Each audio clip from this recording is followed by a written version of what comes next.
Bonjour à tous et bienvenue à notre Forum Planet Gold, troisième journée. C'est euh, une opportunité de se réunir et puis de partager de nouvelles euh, informations. Donc voilà, donc cet événement est interprété en trois langues. Vous devez donc parler clairement et ralentir un peu le flot euh, de vos paroles pour les interprètes. Voilà, donc on essaie aussi toutefois de respecter les temps. Et pour ceux qui écoutent et participent, si vous pouvez écrire vos questions dans la boîte questions-réponses. Cette icône se trouve aussi sur votre écran. Et sinon, si on n'a pas eu le temps de répondre à vos questions, on pourra y répondre sur notre site web. Alors, et puis, je suis Tim Tier, je suis le modérateur de la séance d'aujourd'hui. Et donc, j'aimerais qu'on passe à la première présentation. Voilà, je suis je fais de la recherche à l'université de l'Idaho. Et puis, nous, et puis, dès le début, j'ai travaillé sur des projets de recherche dans le domaine de conservation depuis 30 ans et aussi sur l'impact du mercure. Et donc, ma carrière inclut le mercure de par le monde au travers de différents programmes. Nous avons perdu l'intervenant.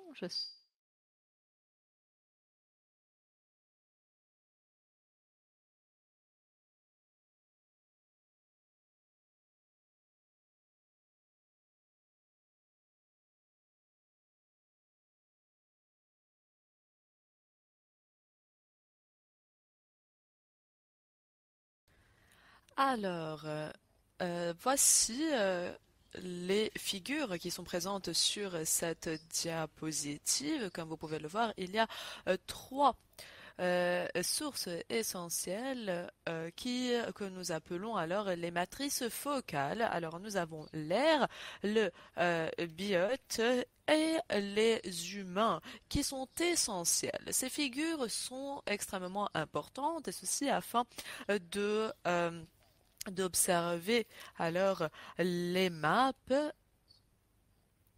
et nous allons voir notamment les critères pour la sélection des sites pour l'observation initiale des impacts de l'utilisation du mercure sur les maps. Alors, comme vous pouvez le voir, nous allons prendre en compte l'exposition diététique des humains, par exemple, provenant des pêcheries locales. En outre, nous allons prendre en compte des espèces de niveau tropique supérieur où le mercure va s'accumuler. En outre, il y a aussi des espèces d'intérêt économique et commercial. Alors, nous allons donner beaucoup d'informations à cet égard. Alors, pour l'observation ou la surveillance des personnes, nous avons les biomarqueurs humains non invasifs et particulièrement nous allons surveiller leur l'urine qui est reliée à l'exposition au mercure dans le monde du travail et la surveillance des cheveux alors qui est reliée à l'exposition diététique des personnes. Comme vous pouvez le voir, l'EMAP est le plus grand contributeur des émissions de l'Indonésie en mercure, comme vous pouvez le voir sur la figure D à la droite. En outre, ceci a une importance globale parce que les émissions de l'Indonésie sont vraiment significatives, ce qui peuvent être enregistrées alors au niveau global, comme vous pouvez le voir sur la figure A sur la gauche. Dans un projet récent soutenu par la Banque mondiale en collaboration avec d'autres organisations, nous voyons donc ici les trois groupes principaux, donc les groupes abiotiques, biotiques et humains. Alors, comme vous pouvez le voir sur ce graphique, vous avez donc cette ligne qui inclut ces trois compartiments concernant la safety, la sécurité. Alors, ce que j'aimerais mentionner, ce qui est en rouge, c'est invasif. Il y a des techniques, n'est-ce pas, donc telles que faire un prélèvement de sang ou des techniques moins invasives telles que prendre des cheveux et de l'urine. Et puis, dans les trois cas, c'était déjà au-dessus des seuils de sécurité recommandés, donc plus de 10 fois au-delà de ces seuils. Prochaine diapo, je vous prie. Et donc, sur cette diapo, vous avez donc en bleu foncé le pourcentage des échantillons euh, donc par rapport aux activités de MAP et les personnes impliquées directement et les personnes impliquées indirectement. Et regardez les seuils de sécurité. Alors regardez en bas de l'écran ce qui est entouré de rouge. Et là, vous avez donc tous les biomarqueurs qui sont affectés, que ce soit direct, indirect ou même chez les enfants. Et beaucoup de portions de la société indonésienne sont contaminées. Cela inclut trois quarts de la population des adultes impliqués dans les activités de MAP, d'autres indirectement, et donc 43% des enfants. Prochaine diapo. Lorsque cette étude ici a été préparée, l'Indonésie a été démontrée à l'un des pourcentages relatifs les plus élevés de mercure dans les cheveux humains collectés, qui sont supérieurs au seuil de sécurité pour la santé humaine. Et c'est donc une préoccupation très très importante pour l'Indonésie. Prochaine diapo, je vous prie. Et lorsque nous avons considéré que les cheveux humains étaient donc un très bon indicateur sur le mercure qui a été ingesté, donc là ingéré, nous voyons que ce qui a été mentionné quant à ces plantes ou ces poissons est au-delà aussi du seuil. Par rapport à cela, prochaine diapo. Alors, de manière surprenante, voilà, certaines espèces de poissons sont plus exposées que d'autres au risque de contamination. Excusez-moi, est-ce qu'on peut revenir à la diapo précédente? Oui. Alors, là, ce qu'on avait remarqué, c'est que il y avait le nombre à droite montre que l'échantillon à gauche, très peu de poissons avaient été prélevés, enfin d'échantillons sur les poissons, et on aurait besoin, on s'est dit, beaucoup plus d'échantillons pour fournir un chiffre qui serait beaucoup plus objectif. Alors maintenant, sur cette diapo, vous voyez à gauche donc les groupes de poissons. Excusez-moi si c'est écrit aussi petit, j'espère que vous pouvez le voir. Alors, nous voyons uniquement un groupe qui donc c'est le poisson perroquet, et nous voyons que cette espèce est en vert et dans les rivières, alors que les poissons de mer sont en bleu. Alors, vous avez aussi ces lignes vertes et ces lignes en pointillés en euh, jaune. Vous devriez donc éviter si cela dépasse, car ces poissons sont à risque de contamination beaucoup plus élevé que les autres. Prochaine diapo. Alors, pour mettre cela dans le contexte, nous avons développé une carte des contamination et les risques de contamination tels que mentionnés ici sur l'impact sur les personnes. Cette cartographie de la menace mondiale liée au mercure. Regardez maintenant l'Indonésie ici. Vous avez la sensibilité de ces systèmes au mercure. Comment est-ce que le mercure inorganique se transforme en mercure organique? Et c'est là donc où la composante abiotique est importante. Prochaine diapo maintenant.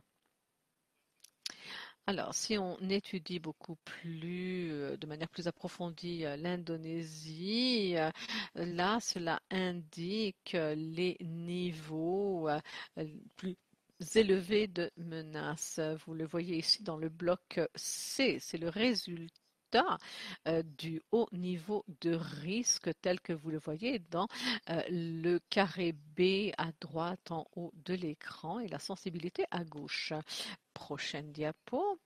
Alors, si on regarde cela un peu différemment en utilisant des pixels de cette carte, on peut voir vraiment l'empreinte euh, de l'Indonésie en rouge dans l'ensemble. Je dirais que l'Indonésie a une très haute sensibilité et un risque par rapport au mercure. Alors, lorsqu'on compare l'Indonésie à 7 autres lieux par rapport à la contamination, on voit que l'Indonésie a le niveau le plus élevé, le risque le plus élevé et le deuxième niveau de risque. Prochaine diapo, je vous prie. Alors, si on prend toutes ces informations, eh bien, vu le haut niveau de mercure et de risque et de menace et de sensibiliser, combiné avec le haut niveau de l'impact, avec toutes ces composantes abiotiques et les indicateurs abiotiques, biotiques et les marqueurs, il ressort clairement que l'Indonésie est par rapport à cela, donc dans une situation assez risqué d'exposition, que ce soit au travers des poissons et puis on peut voir cela par rapport aux cheveux humains et il est nécessaire de continuer à étudier les échantillons et à prélever des échantillons pour avoir une meilleure compréhension. Et il serait essentiel de travailler en étroite collaboration avec le gouvernement indonésien et son nouveau laboratoire d'analyse du mercure afin de renforcer les capacités et la structure pour les besoins potentiels de surveillance standard à long terme. Merci beaucoup. C'était donc ma présentation et maintenant j'aimerais donner la parole à Yun Yun Ismaati qui est donc une travaille, elle a 25 ans d'expérience dans le domaine de la santé environnementale. C'est la conseillère principale de la Fondation Nexus 3, participe activement au processus de négociation à la défense et les conventions sur les produits chimiques des déchets. Et elle est titulaire d'une licence en ingénierie environnementale de l'Institut de technologie de Bandung en Indonésie.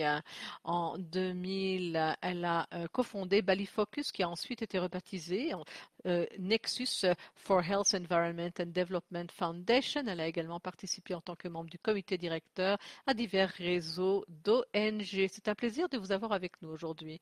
Merci Tim. Je suis ravie de joindre ce forum.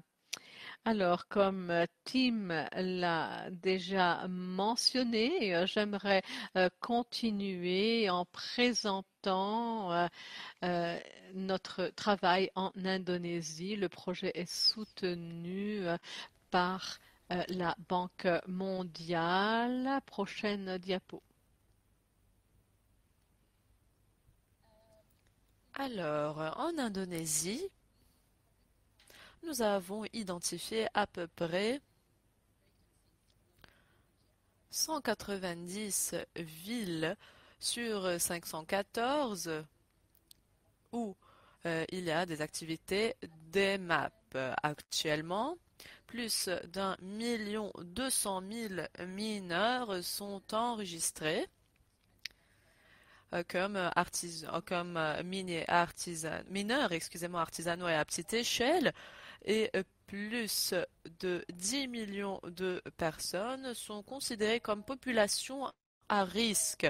Cette liste de régence ou de ville est aussi retrouvée dans le décret présidentiel qui prend en compte le plan national et ceci afin de réduire et éliminer complètement le mercure en Indonésie. Les mineurs disent qu'ils utilisent à peu près 3500 tonnes de mercure par an et ceci afin de produire à peu près 175 tonnes d'or par an. Les études ont identifié à peu près 125 000 hectares de terrains dégradés qui sont le résultat d'extraction illégale et d'autres activités illégales. Diapo suivante, s'il vous plaît. Comme Tim l'a déjà mentionné, nous avons trouvé des cas d'intoxication de mercure et ceci en examinant à peu près 70% d'adultes et à peu près 50% d'enfants et ceci dans quelques sites. C'est vraiment dangereux parce que beaucoup d'enfants, beaucoup d'adultes et notamment de mineurs sont affectés sévèrement à cause de l'intoxication du mercure ou par le mercure. Diapo suivante, s'il vous plaît. Tim l'a déjà mentionné. Alors, les émissions qui proviennent de l'EMAP ont contribué à plus de 60% des émissions provenant de l'Indonésie au niveau national. Et à peu près 60% de ces émissions sont relâchées dans l'air, alors que le reste est relâché dans la terre et dans la mer ou dans l'eau. Le projet est soutenu par est composé de quatre composantes. Alors, en premier, aider le développement des plans d'action au niveau national et local, et ceci dans plusieurs sites, afin de restreindre l'utilisation du mercure et éliminer ce dernier, notamment en identifiant les produits qui contiennent du mercure et qui proviennent alors de l'industrie du gaz et de du carburant. En outre, la deuxième composante est le développement d'un plan d'action au niveau national. Ce plan existe actuellement, mais nous essayons alors d'ajouter plus d'informations qui sont relatives alors au stockage du mercure, qui observe et surveille aussi ce dernier. La troisième composante est développer des recommandations pour le stockage du mercure, notamment pour celui qui a été confisqué et pour les déchets qui proviennent du mercure. La quatrième composante est le développement de stratégies et de recommandations pour la surveillance du mercure, notamment dans des régions ou des fournisseurs primaires qui pratiquent les MAP. Alors, la situation actuelle en ce qui concerne le commerce en Indonésie et l'approvisionnement du mercure. Voilà, c'est la diapositive qui montre, excusez-moi, l'approvisionnement et le commerce du mercure. Comme vous pouvez le voir, ce mercure est traité et ceci dans cette région-là afin d'être transporté à Jaffa et après il va être traité, il va être fondu, tout comme Peter Maxson l'a déjà partagé. Après, alors euh, ils sont ajoutés à ils sont transférés, excusez-moi, dans des flasques. Et vous allez pouvoir trouver ces flasques, ces récipients dans quelconque ou sur quelconque plateforme de commerce en Indonésie. Quels sont les défis auxquels nous faisons face? Alors, les défis sont reliés au contexte réglementaire. Actuellement, le mercure n'est pas une substance prohibée ou interdite. Ce mercure peut être utilisé et en outre, il n'y a pas de réglementation afin de mettre fin à l'exportation du mercure et du cinabre. En outre, le mercure est commercialisé à travers des plateformes en ligne et ceci n'est pas réglementé. Et En outre, les politiques d'ajout du mercure aux produits, ce n'est pas quelque chose qui y est discuté, ce n'est pas quelque chose qui est abordé, malgré le fait que c'est mentionné dans la Convention de Minamata.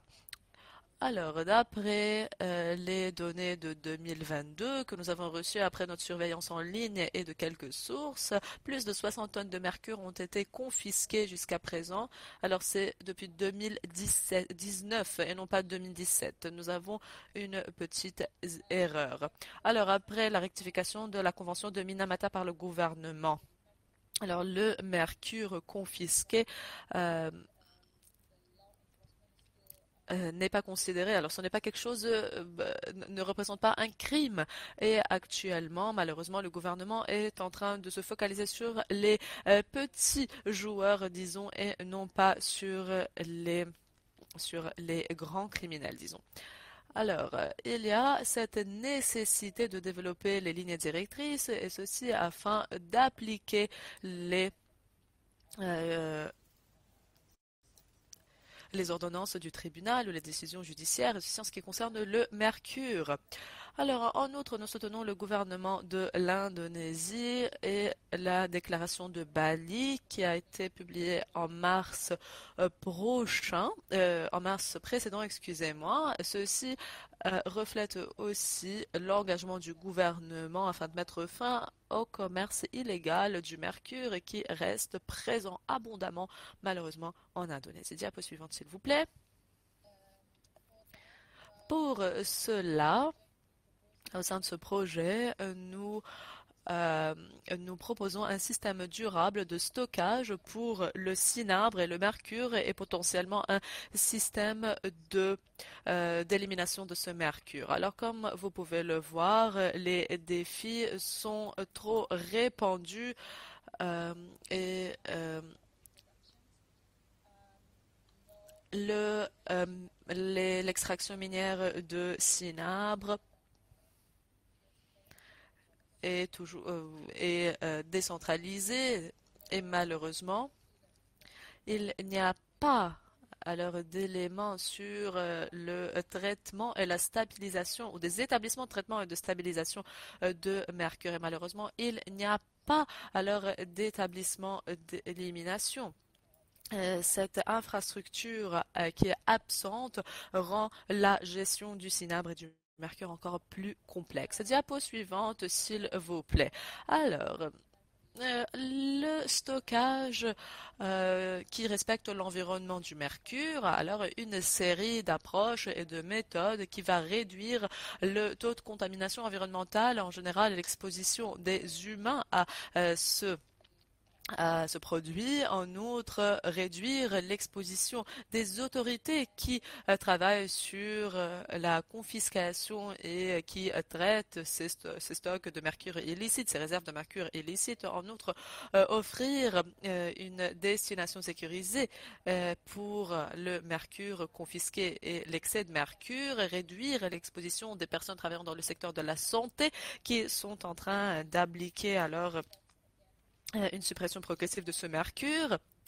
En outre, éviter cette recirculation dans le secteur de l'EMAP, et ceci si ce dernier est sécurisé. En outre, il va y avoir alors un système de rapport ou de rapportage. D'après ce projet, qui est aussi réalisé en partenariat avec IPAN, GITOG et CRPG, alors le Centre pour la réglementation, les politiques et la gouvernance. Nous avons identifié aussi quelques scénarios, et ceci afin de stocker le mercure qui a été confisqué. Nous l'appelons scénario 1, où tout le mercure confisqué au niveau local va être collecté et après va être stocké sur un site particulier. Voici le scénario 2, en prenant en compte qu'il n'y a pas d'infrastructure présente actuellement en Indonésie. Voilà, le scénario 2 propose l'exportation de ce mercure. Diapo suivante, s'il vous plaît. En outre, ce projet produit alors des modèles de formation ou des modules de formation et nous proposons des solutions au gouvernement afin que ce dernier puisse gérer ce mercure confisqué. En outre, nous organisons des formations, des entraînements et ceci pour que les responsables puissent prendre des décisions adéquates à cet égard. Diapo suivante, s'il vous plaît. Alors, en outre, pour l'étape suivante de ce projet, pour la suite de ce projet, alors nous allons continuer à avoir une surveillance bio ou biomonitoring, comme l'équipe a déjà mentionné avant, avec les menaces et les risques qui émanent euh, du mercure. Nous avons besoin d'avoir des infrastructures de surveillance du mercure et consolider les capacités à cet égard. En outre, nous allons appliquer alors le programme CHIME. Alors, qui y évalue les conditions de santé des enfants et qui leur offre le traitement médical nécessaire. Nous allons consolider les capacités pour les mères, pour les enseignants et pour les travailleurs dans le secteur de la santé afin que ces personnes puissent prendre soin de ces enfants et comprendre les besoins spéciaux de ces enfants au sein des écoles. En outre, nous avons commencé à développer des efforts pour caractériser les sites contaminés et nous sommes en train de développer un modèle de site conceptuel avec un partenaire qui vient de la Hollande. En outre, nous sommes en train d'identifier alors un absorbant de mercure et sommes en train de travailler sur plusieurs autres projets. Alors voici ma dernière diapo. Comme vous pouvez le voir, les informations sont disponibles sur les sites que vous pouvez voir sur BRI website et sur le site mentionné par Tim. Je m'attends à vos questions et merci beaucoup. Merci beaucoup.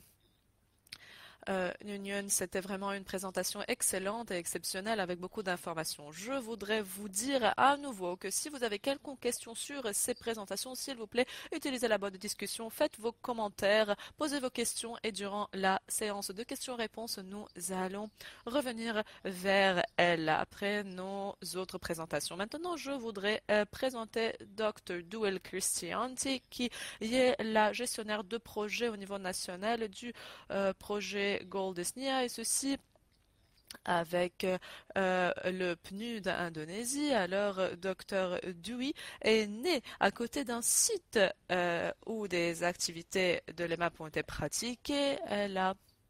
Commencé alors à, elle a commencé à travailler sur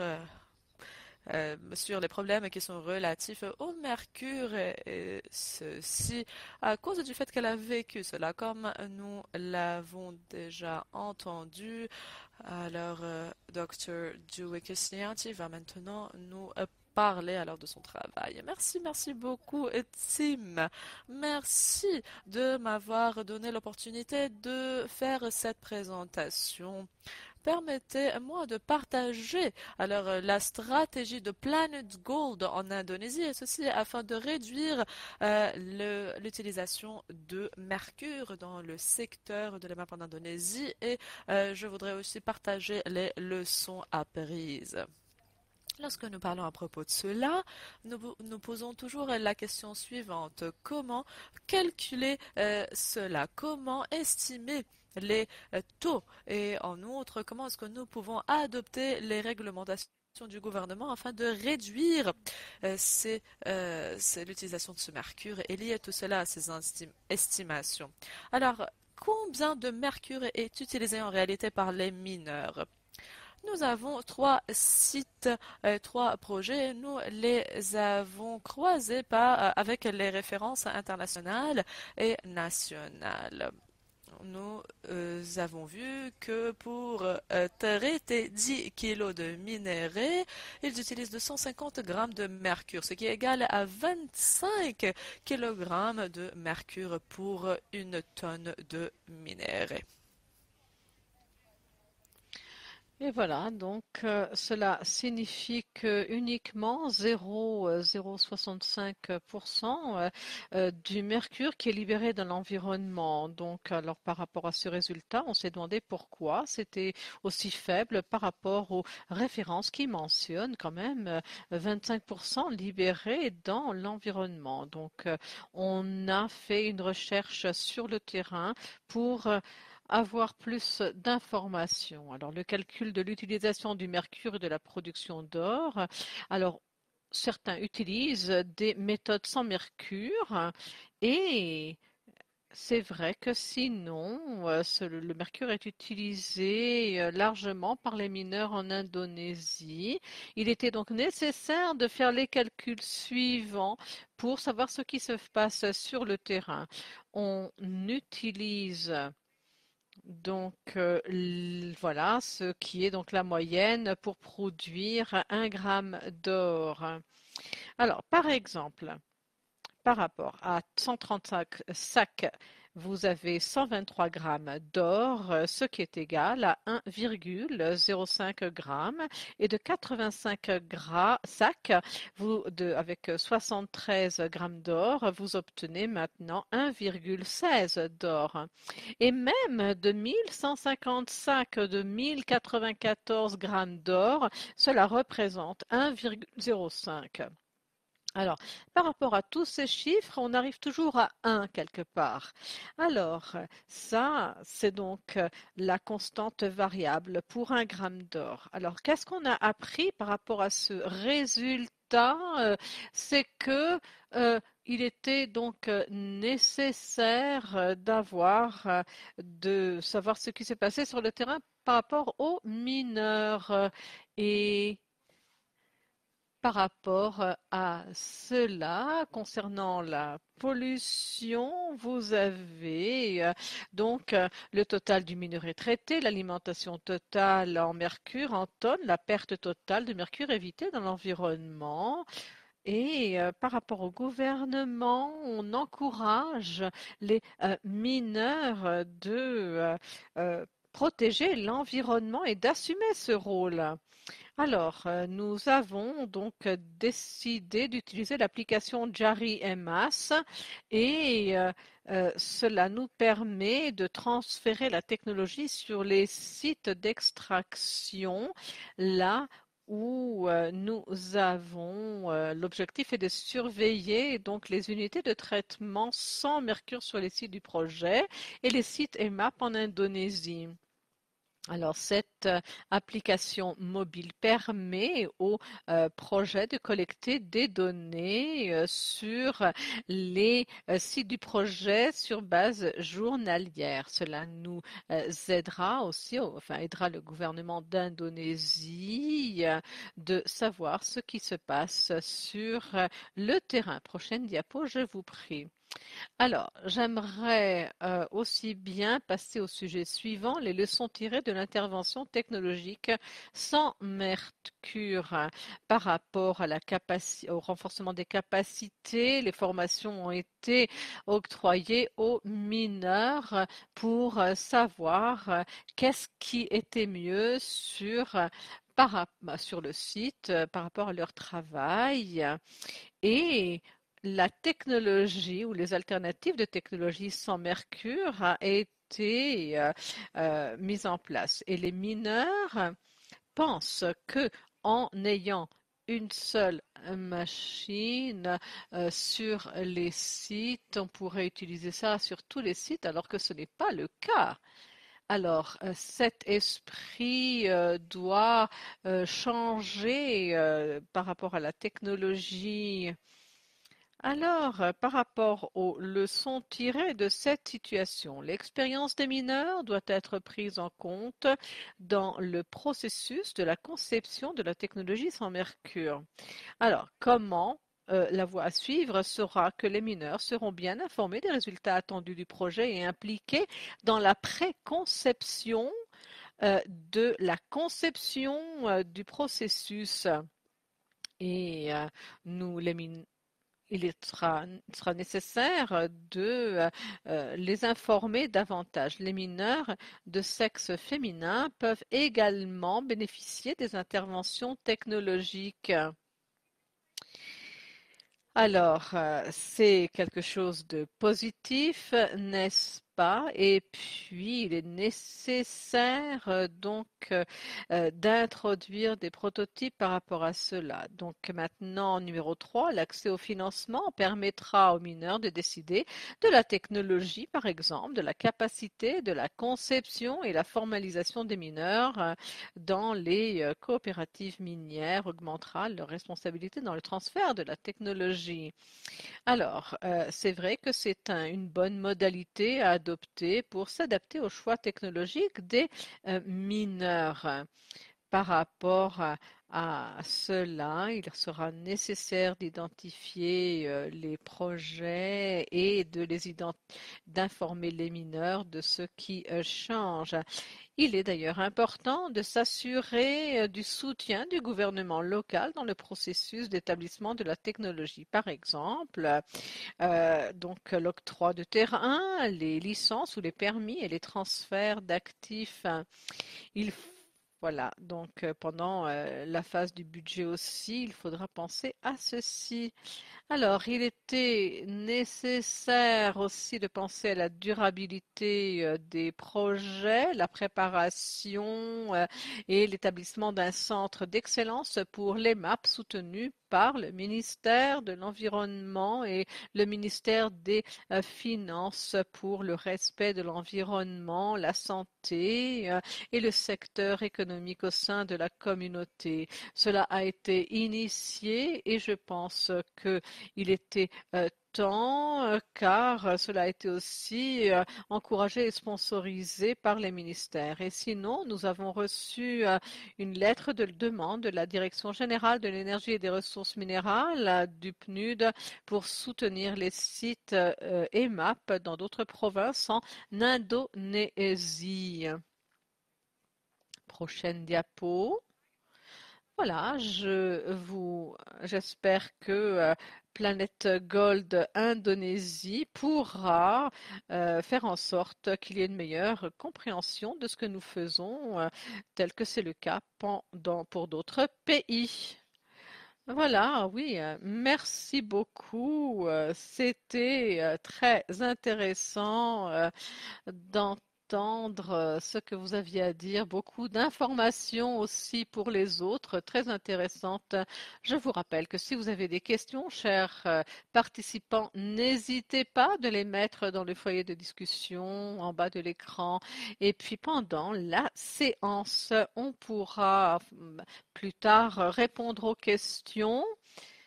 Nous avons maintenant le docteur Sandbeck Bang qui a donc une maîtrise et un PhD du Stephen Institute de technologie Hoboken, New Jersey en Amérique.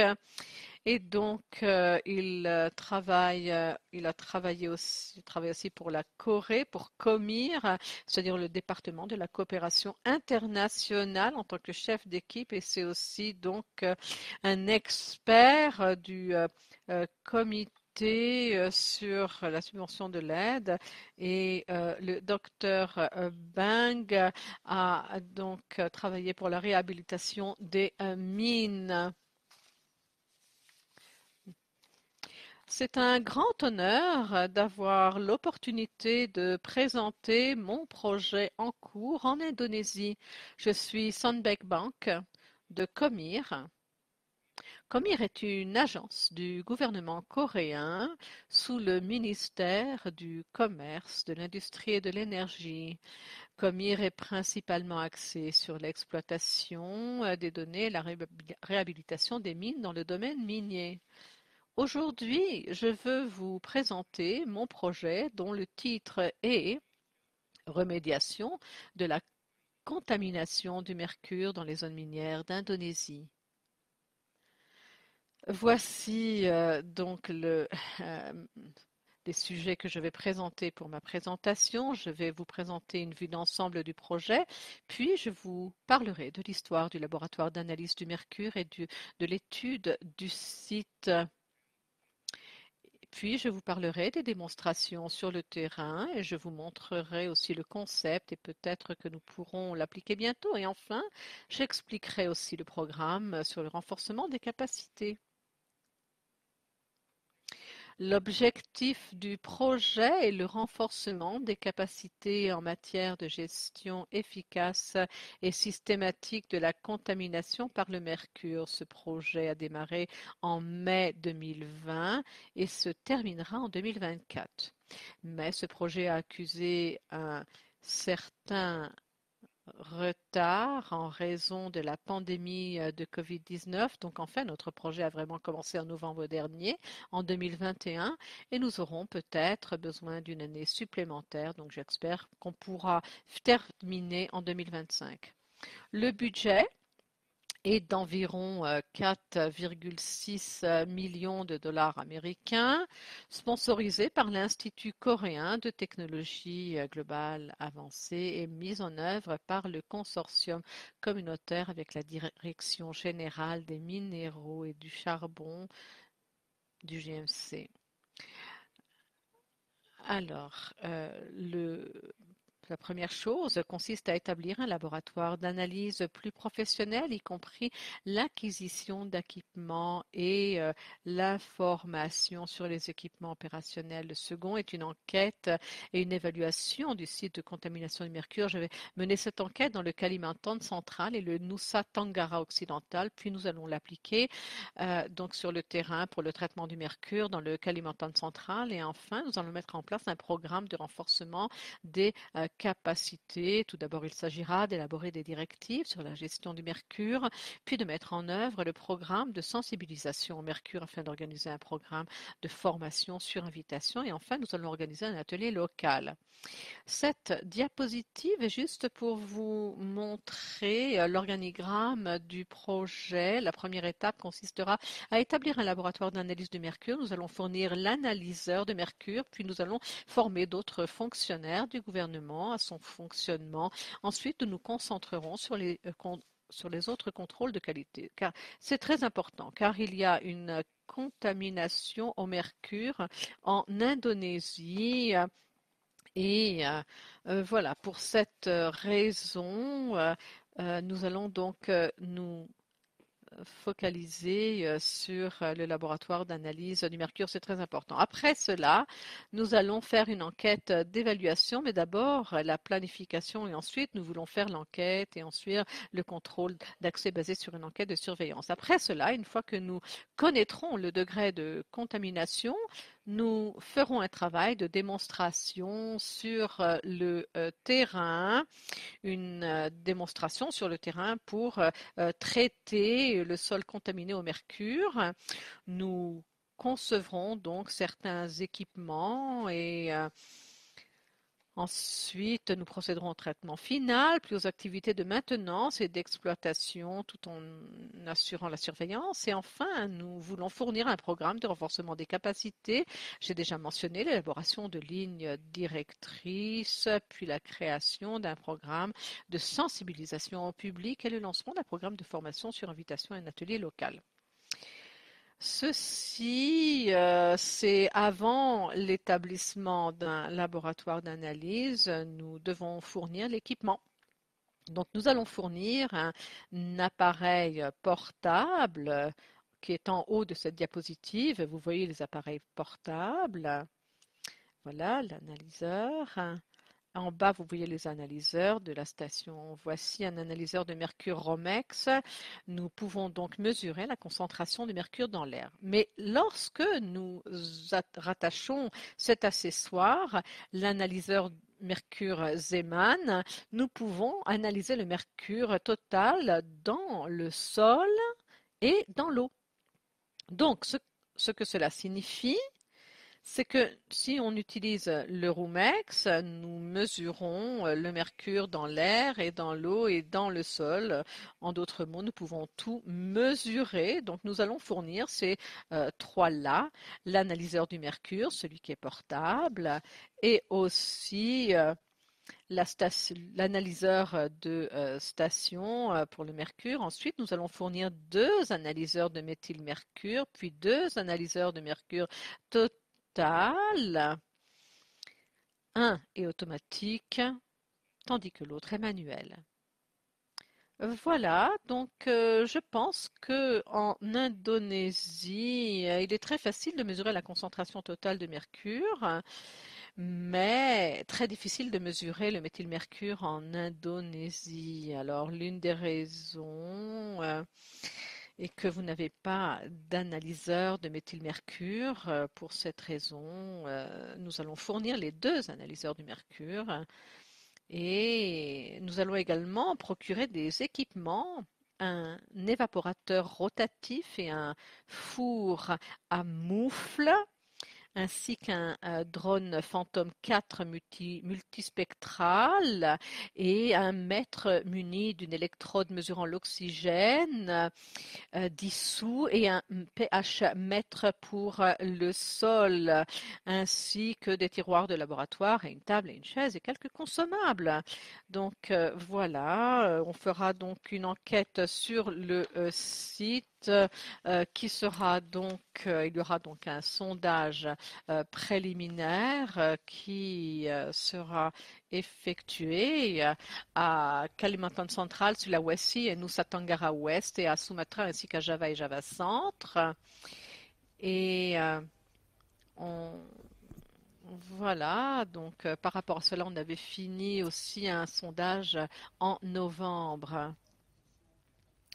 Alors, nous voyons sur cette diapositive un nouveau concept sur le traitement du terrain contaminé par le mercure. En premier, nous en collectons un échantillon, après nous utilisons un séparateur afin de séparer voilà ce terrain. Alors nous avons la première partie ou le premier groupe. Alors la masse ou le volume de ce groupe est de moins de 50 millilitres, alors que pour l'autre c'est plus de 50 millilitres. Pourquoi nous faisons cela? Parce que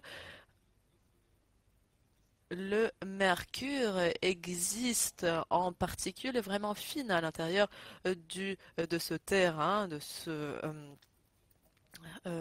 cette terre. C'est pour cela que nous sommes en train de séparer cela, ou cette terre en deux groupes. Alors nous avons un groupe de volume, ou une partie qui a un volume inférieur à 50 millilitres. Après, nous le mettons dans de l'équipement de traitement thermique mobile et nous allons avoir cette terre qui a été traitée. Après, nous allons être capables aussi de capturer quelconque émission de mercure. Alors, c'est ce que nous sommes en train de faire cette année-là. Et l'année prochaine, nous allons le mettre en œuvre en Indonésie. Alors là, la dernière diapo parle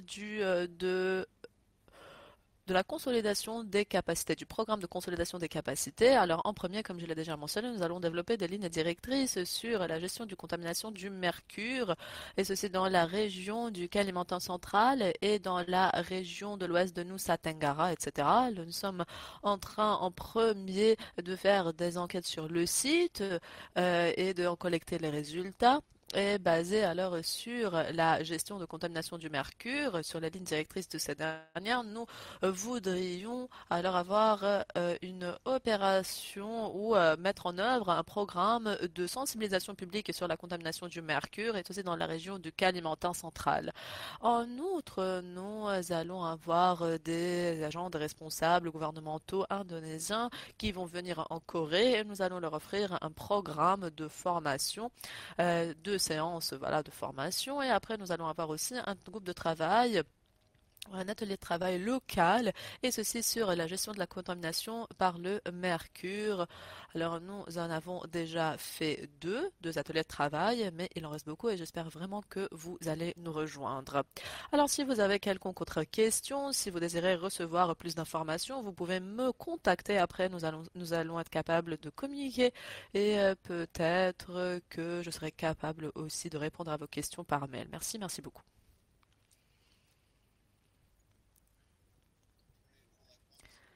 Super. Je voudrais remercier le Dr Bank pour cette excellente présentation et nous n'avons que quelques minutes qui nous restent Alors, je voudrais poser une question à Yunyun. Alors voilà, en ce qui concerne le stockage du mercure, est-ce que vous pouvez faire un commentaire sur le coût des deux scénarios que vous avez présentés? Oui, merci, merci beaucoup pour la question. Alors actuellement, nous sommes en train de finaliser les calculs, mais pour le premier scénario, le scénario 1, alors pour le stockage en Indonésie, pour 1000 tonnes de mercure, de stockage de mercure, le coût est d'à peu près 3 millions de dollars américains, alors que pour le coût opérationnel, c'est à peu près 250 000 dollars américains par an. C'est ce que je peux dire actuellement en ce moment donné, mais nous devons encore faire plus de calculs à cet égard. En ce qui concerne le deuxième scénario, ce dernier sera moins coûteux parce qu'il va inclure un stockage intérimaire. Alors, il y aura un établissement de stockage et après, il y aura cette exportation de ce mercure. Voilà, nous sommes en train de finaliser les calculs pour ce scénario numéro 2. Oui, merci beaucoup Yoyoun. Alors voici la fin de notre session, mais permettez-moi de vous dire qu'il y a quelques questions dans la boîte de discussion que nous allons aborder après et il y a beaucoup de questions qui sont relatives à la présentation du Dr. Bang ou sur, voilà, sur le coût des deux scénarios. Alors nous allons revenir vers ces questions après. Je voudrais remercier alors le département d'État des États-Unis pour leur soutien. Je voudrais remercier Youyun Dewi et le Dr. Bang pour vos présentations vraiment exceptionnelles et merci à chacun et chacune parce que vous êtes en train de déployer des efforts pour soutenir l'élimination du mercure dans la région. Alors merci beaucoup à tous et je vous souhaite une excellente journée.